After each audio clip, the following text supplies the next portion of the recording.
şevindiriş dibim şiyer kanîtu dilbera min jiyan bête wek guleke çilmisiye çavêj ber te bêhêsî rû giriye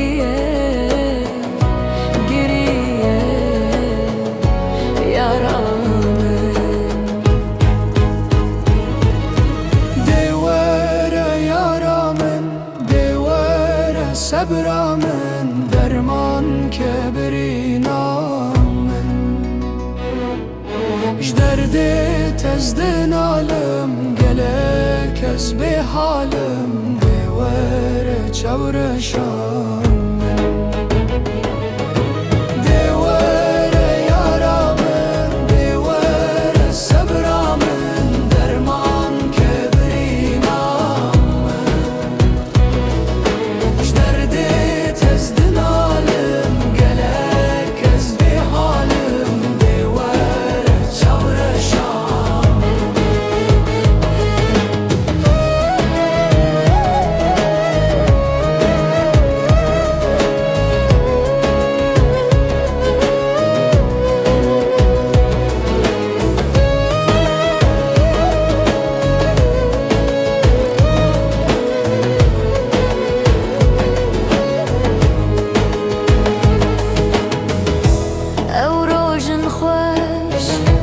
bun şevin reş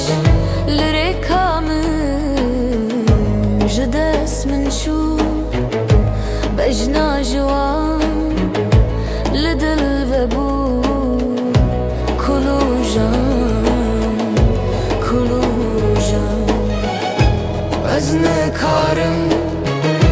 tecbîr bikim sebra min tirsim bimrim jare kadin te nebînim